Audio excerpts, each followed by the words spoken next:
Hello and welcome to PPC Live The Podcast. I'm your host, Anu, the founder of PPC Live. And if you're used to hearing from PPC experts about how to ensure that we're keeping up with the ever-changing landscape, don't worry, you're still in the right place. Every week, I speak to a different PPC expert about their biggest F-up and just how they've turned things around, whether it's in terms of choosing clients or a mistake in the platform, whether you did put in a wrong bid, enter the wrong landing page, just put in like a wrong campaign budget, turned campaigns off on Black Friday, on big sales days. We talk about it all and how to get out of the pit of that, oh my God, I'm a failure moment. Yeah, we never leave things on a disappointed note. And because we speak to experts like, those who are head of agencies, people who are head of departments, people who are consultants and, heads of, just in general, that these are the kind of mistakes that did not hold up their career in any way. Today, I have the fantastic pleasure of speaking to Kirk Williams, who is someone who has been in the industry since like about 2009. So quite a long time. We really bonded over our Twitter times where the PPC chat community really got together to speak about our frustrations and really opened up about things that we're working for each other. So he's just such a good friend who I've also had the pleasure last year of meeting on the conference circuit, whether it was at SMX, HeroConf, Brighton SEO, etc. And he's going to be in the UK this year as well. So yay, I get to see him again. And this time, Kirk talks about, gives us his founder kind of knowledge of trying to get new clients on board. That is definitely an aspect of the PPC work and industry that I don't think gets talked of enough. We talk about a lot of the platform mistakes, but how about actually making sure that you're working with the right clients? So we get another story and Kirk pretty much gives you bullet point by bullet point questions that you should ask to ensure that you're going to work with the kind of client that doesn't keep you up at night for the wrong reasons. So yeah, let's go speak to Kirk. Hello, Kirk. Welcome to PPC Live, the podcast. Hey, it is fantastic to see your face again. This time digitally. We saw each other last year, I think, Brighton or HeroConf. HeroConf, and there was an SMX one that I feel you were at as well. I moderated you, and I think you're definitely in London because I know I was doing the moderating, and it was just such a joy, such a full circle moment. We won't go into too much depth into talking about like how we met because that was like the Twitter days when we had such a fantastic RIP Twitter. Right, we had the lovely... OG Twitter before X took over and ruined everything.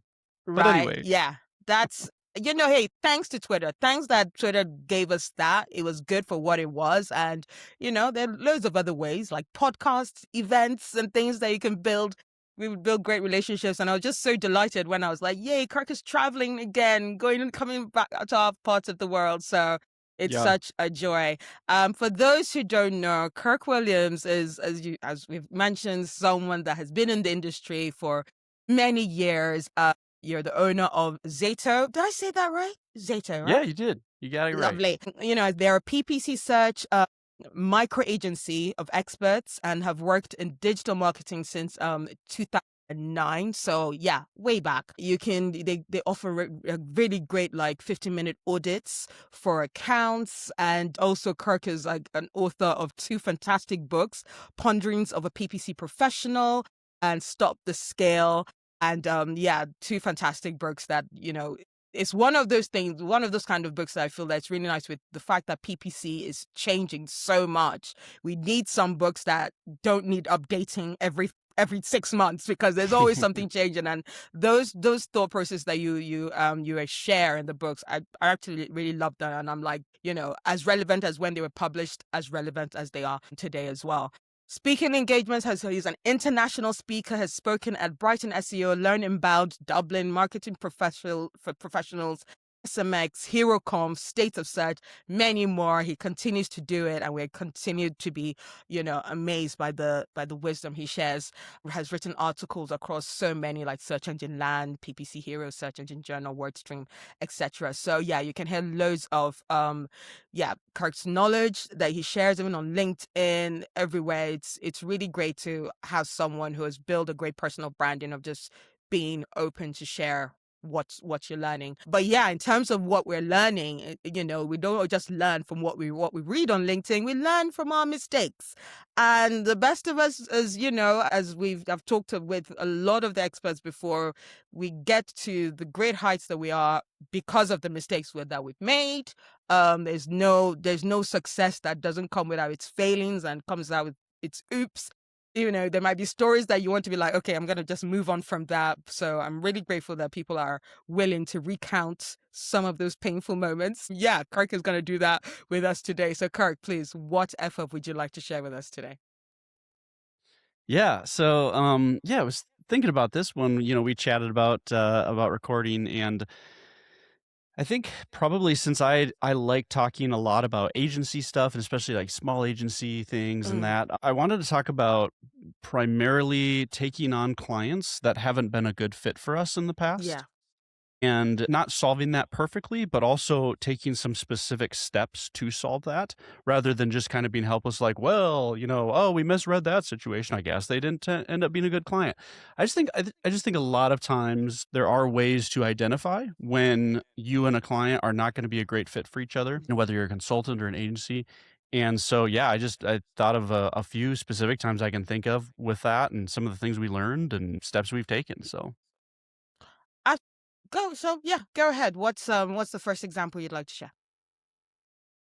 Yeah, so I think overall, I would say oftentimes I see when we have taken on clients that aren't a good fit in the past, there's been some sort of external pressure that we have felt. Either it may be kind of this positive, like, ooh, we'd like to grow fast, so we ignore certain red warning signs. Yeah. Or it might be, maybe it's kind of like a, hey, we've been losing some clients and kind of a key times. A lot of agencies, especially if we've been around for almost 14 years, I think, something like that. Yeah. And so you also can point to certain times where then when you look back on it, you're like, oh, everyone in the industry was struggling. So you lose clients.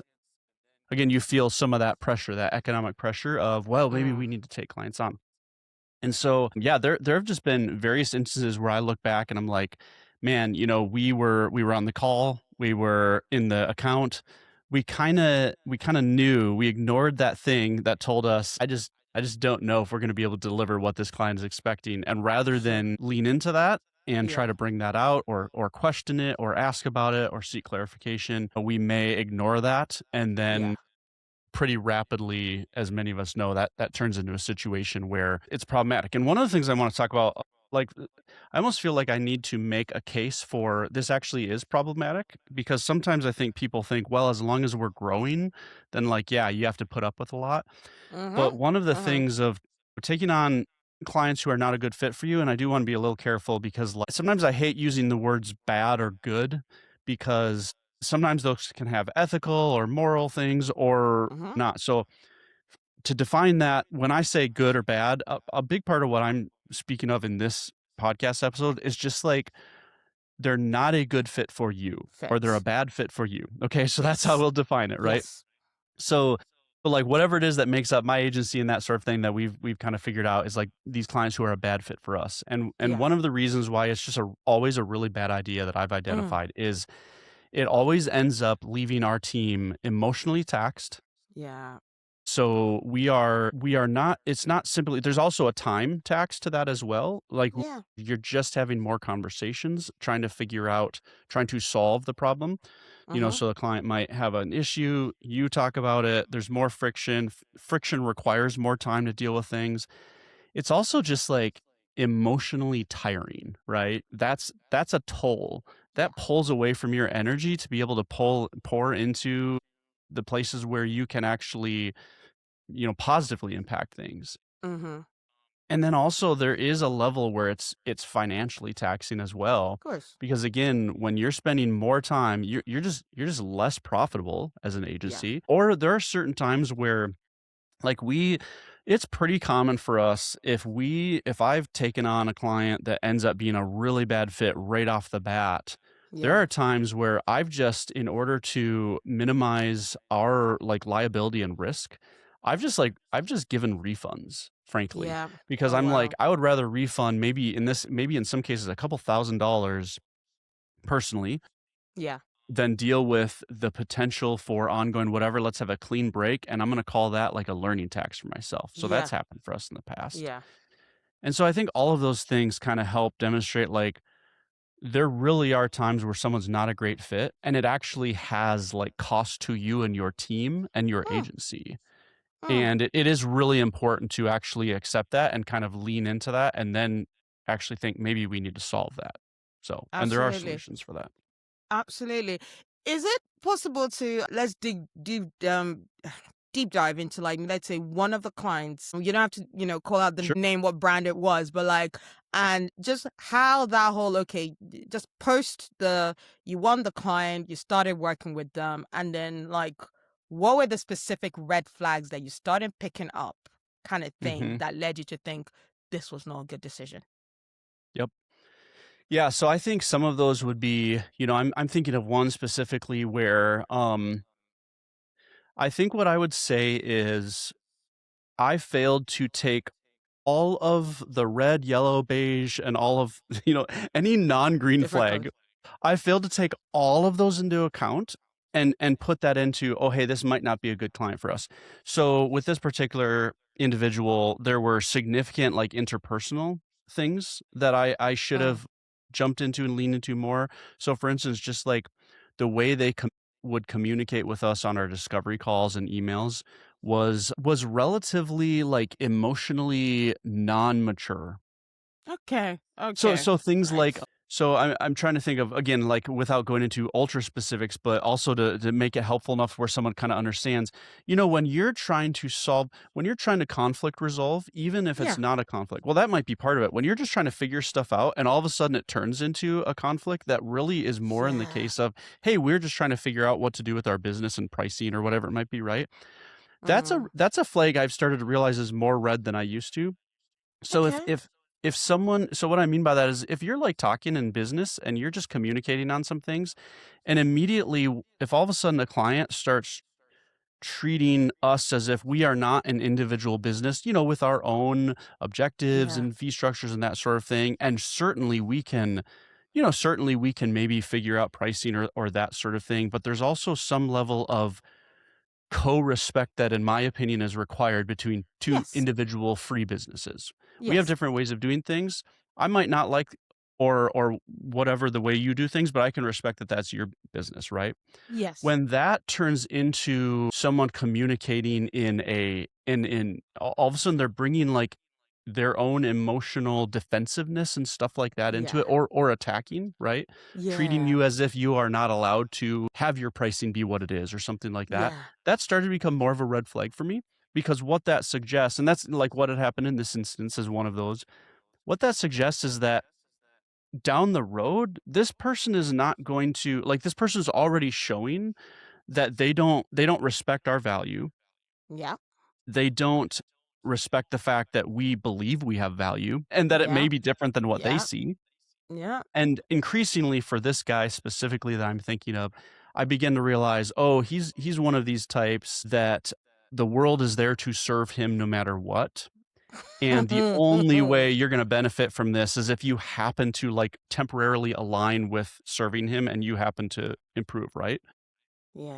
Again, like I've just started to find out like relationships like that in business are not great, No. as opposed to relationships where people are like, hey, we both have our own business objectives and Yeah. we're both trying to make money, but we're also both trying to, we're trying to do our own thing. And Yeah. again, we can respect that you are trying to do that as well, but that you're a separate entity. And then Yeah. to me, respecting that doesn't mean that you can't hold your own values and boundaries, but it does Yeah. mean that you honor the others as well, even if Yeah. that means at some point you just are like, okay, well, hey, we're not going to be a great fit. Good luck to you. Yeah. Um, so that's one example. I can pause there or I can, go with others. No, go with others. Go with others, because I said this will not be necessarily a very long episode, but like I think let's be punchy with like what the great examples are, because but like just to have my own thoughts on that's for example definitely important if the person doesn't respect you, if they don't respect what your values are, and if it's not going to be two ways, and they're not going to understand that you bring even much more to the table, especially when they're talking about trying to employ your advertising kind of skills. If they don't see the value of you, it's going to be a downhill, because you're going to have to prove every dollar that you're working for, and it shouldn't be like that. And they're never going to see the point of even, like, I'd maybe trying to, because with Google and everything that changes, trying to explain to them about the other things that they might need to do, that's always going to be an uphill battle, won't it? And Yeah. I think, and yes. And here's where I also distinguish and honor where a client is coming from. So I also believe there's a definite and important time of confidence building as well in Yeah. skills. And what I mean by that is, like, on one hand, I want them to identify and see and be excited about working with us and thinking that we have value. On the other hand, I completely respect the fact that if we've never seen each other, we took a month to figure out, and then they sign on with us. I also respect the fact that, like, we do need to show up and demonstrate that value and kind of and kind of prove it, right? Yes. So again, like, certainly there's a time of that, but also, and I think both of us are kind of tracking with the concern I'm trying to aim at, is there's someone saying, hey, it appears that there's some level of PPC value, and then also let's actually see when the rubber meets the road if they can actually show up, right? Yeah. And do well. And that's why for us, like, the first probably 2 to 3 months in an engagement are, like, insanely crucial, because it really is when it's most important and easiest to instill trust and move forward. The flip side is, man, if someone is treating you already as if I think there's just there's a difference between an assumption of you've communicated to us enough information that you can in the discovery phase for us to have some level of trust in your ability to do the work we're hiring you for. Yeah. There's a difference between that and just someone who is just unwilling to in any way trust you, but also still wants to hire you.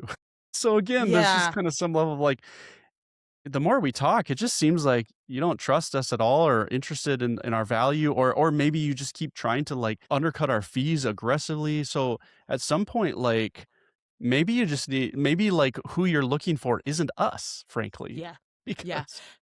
I think people, yeah. like for agencies and consultants, you've got to be really careful about that, because it might just be someone is trying to look for someone that they can push over, because they'll be like, okay, let me just see if I can just push them, and they'll just accept whatever it is I want.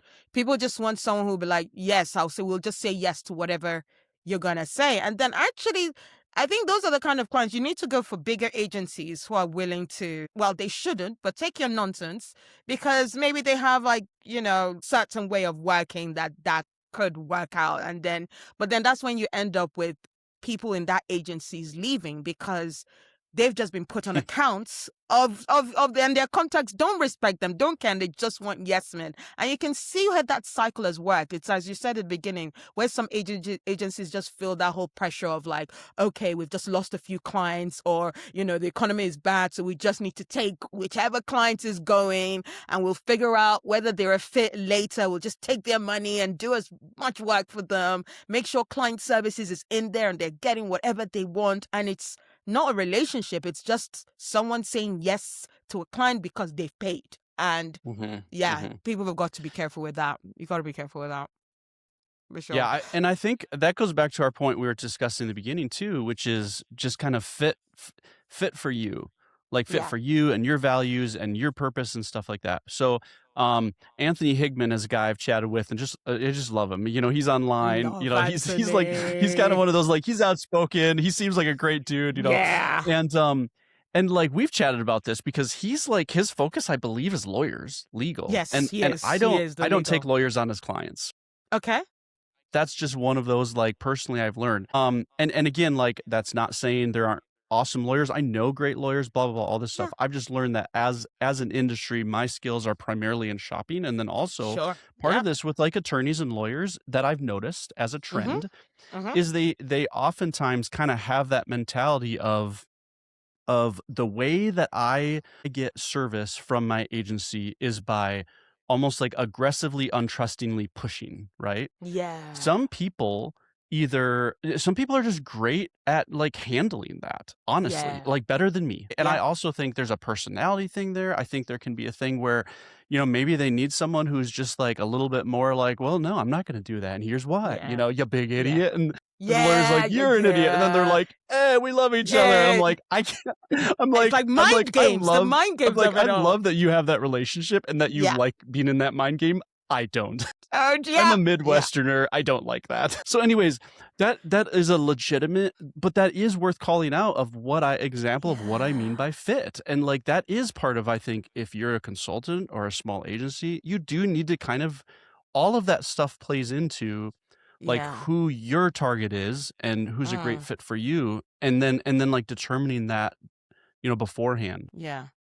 There's another piece I think is really crucial to this as well, because I kind of talked about the, just the relational side, but to me, there's Yeah. also like not just the relational, because you can have maybe a person you talk to, a prospect who's just a fantastic, nice person, all this stuff.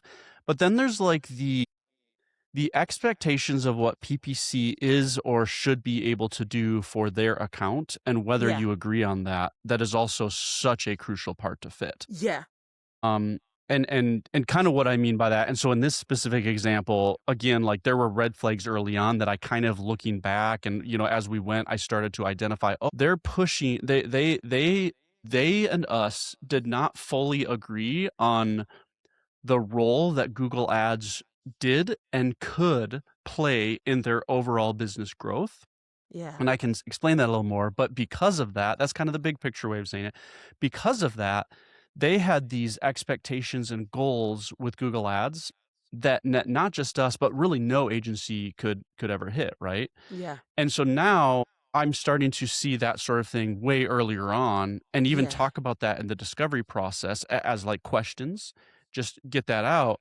But that is such a crucial part to fit that I've started to learn with clients, because if you get someone who they are expecting you to do better in performance than Google Ads is able to do, then in that case, they're not a good fit for you, because Yeah. again, you're just going to have endless conversations about performance failing. And then at some point they're like, hey, we love you, but also we're going to try this new agency because they promised Yeah. us XYZ, and they're moving on anyways. Yeah.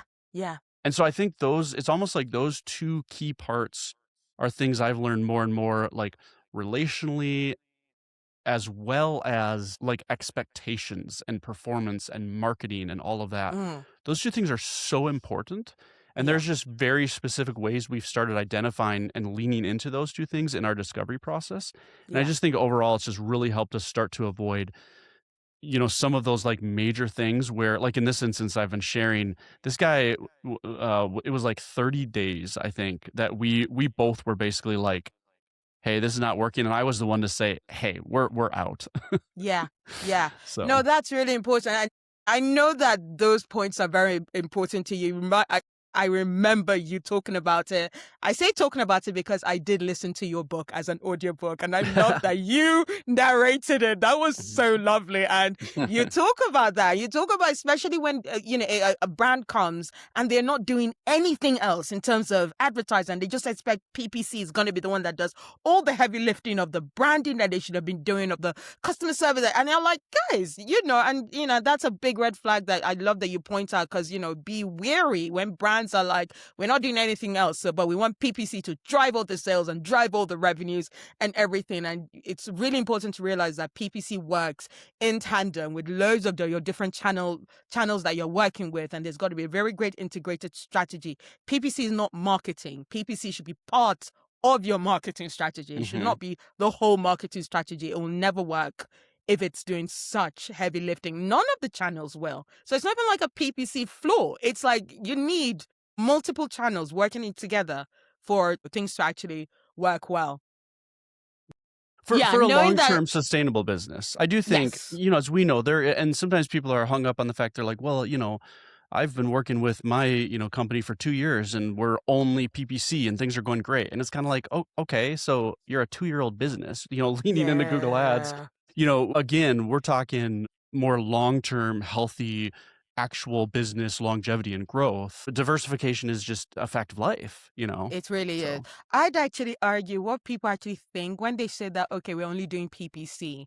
If you actually sat down and they're saying it's working, if you sat down with them, you'll realize there's other things going on that they're not even aware is going on that is helping PPC. Like, it's a hill I will die on. PPC on its own cannot work.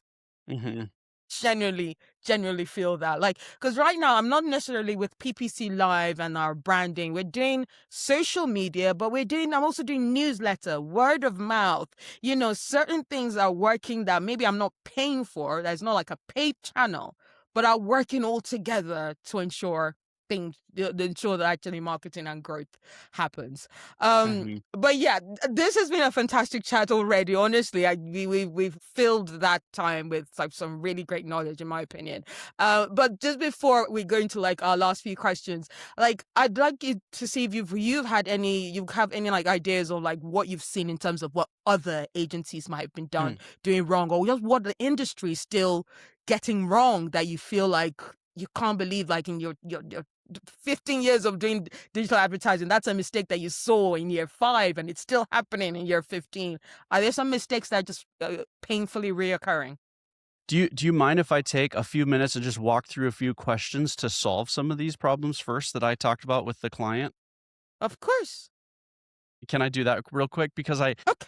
think this is actually kind of a crucial, like a period at the end of the sentence of the client's problems we were talking about, or of like the discovery identification.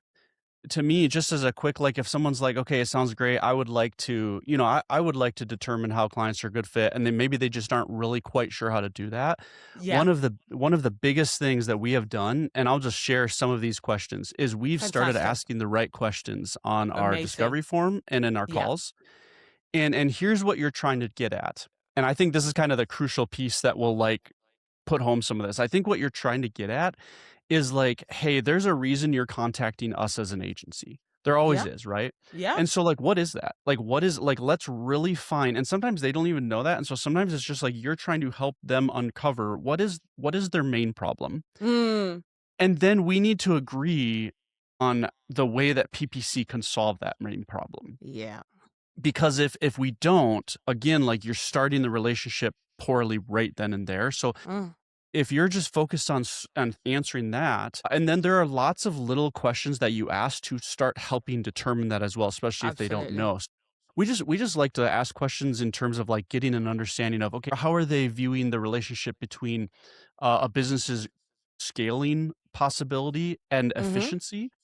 So if they're asking if they think their main problem is scaling, do they also understand there's going to be an efficiency loss, a ROAS dip with that? Blah, blah, blah. You're trying to understand that sort of stuff. We talked about this, but what are other ways of driving demand in other marketing channels?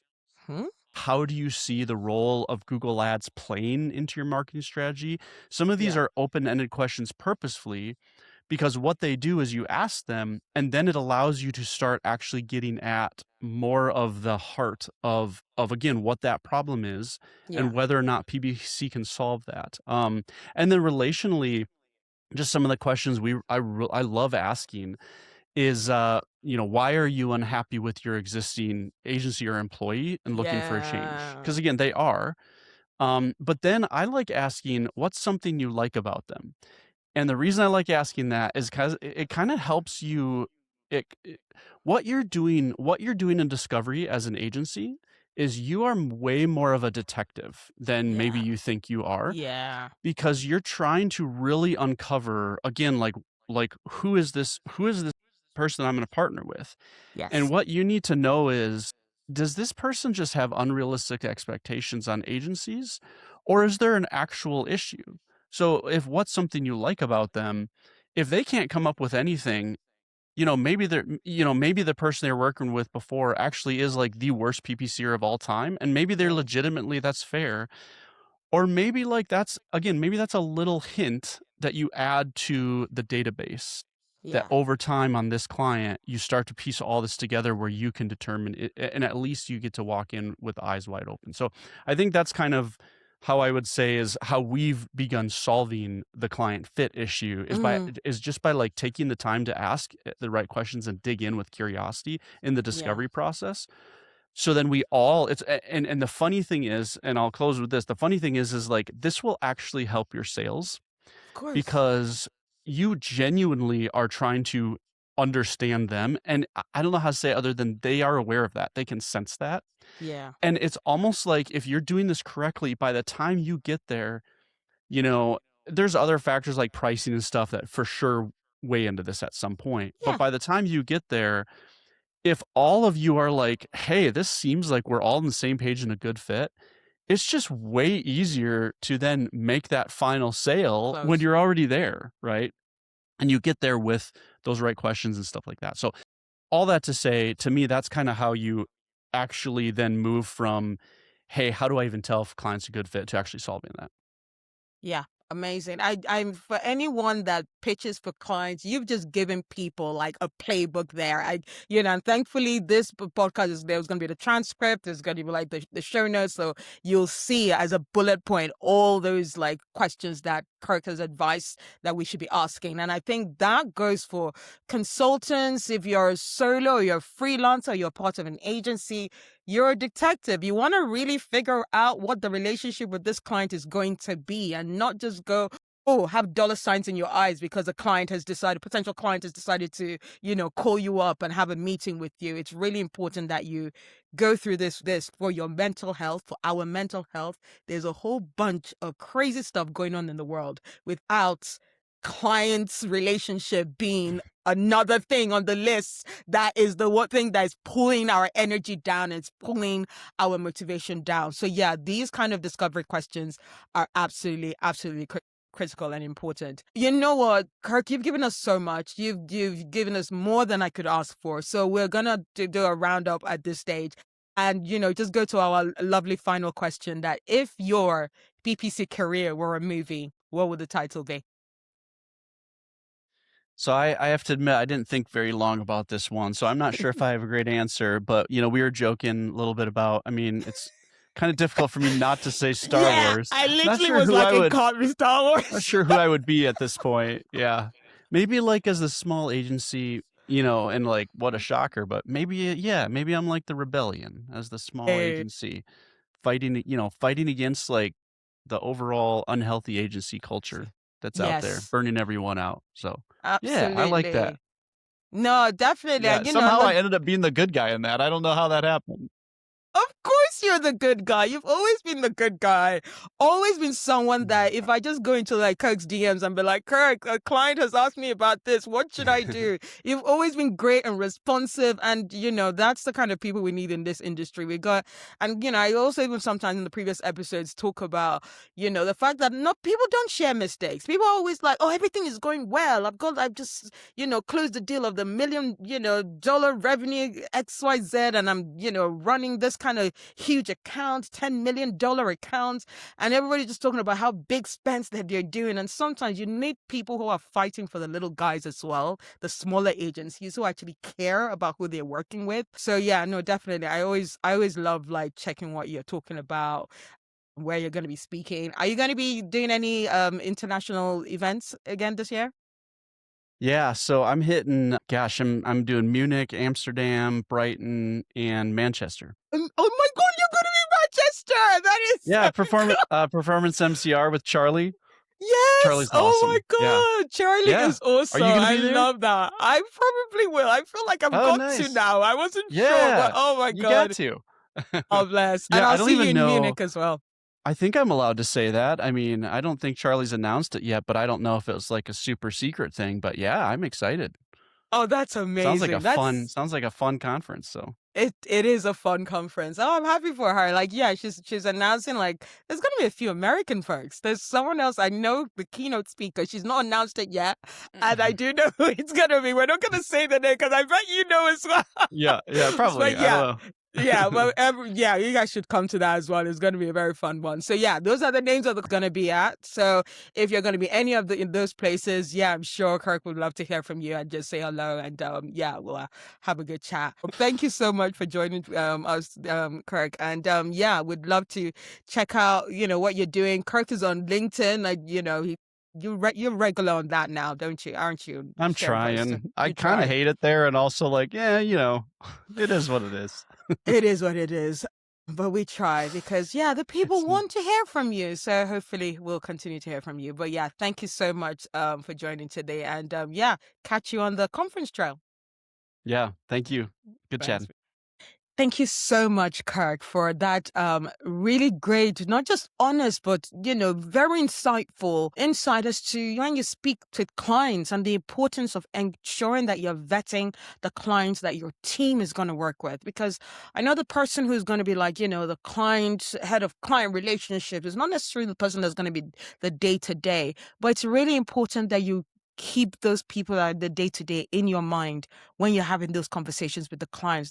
Those questions like, why did you like your past agency? Why didn't you like? Why didn't it work out? Because as much as it might be a case of that agency was the wrong fit, they didn't do well. It might just be a case of you're approaching paid search in your marketing mix totally wrong, or that client, that possible brand is approaching a paid search really wrong in terms of your marketing mix. So yeah, those conversations that you have before you onboard a client, before the sales locks it in and contracts are exchanged, those conversations are very vital and very important. So make sure you do them well so that, yeah, you have a really great and long-lasting relationship with your clients, because those are the best, right? So yeah, so for more information on the full transcript of that conversation, yeah, please go to podcast.ppc.live, where you'll get like the structured outline of those questions that Kirk gave us, so that you can pretty much just copy and paste it into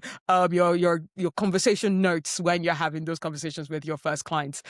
Yeah, PPC Live, we've got our first event happening on February 5th. So PPC Live 19, we've got Kat Sale and Dave Alexander and Niels Rugeman all ready to come and deliver fantastic talks.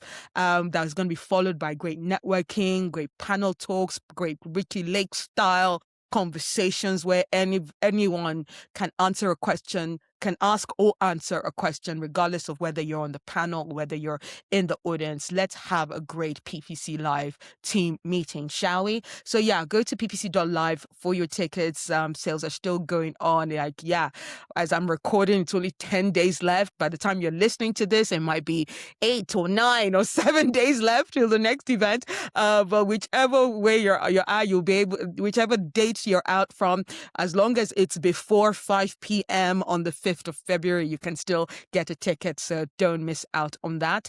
And before I leave you, I'm also delighted to share that I'm taking on coaching clients. So just go to themarketinganu.com to book some time for a discovery call to just help you with your confidence issues, trying to get that pay rise, trying to get that new job, trying to break into the industry.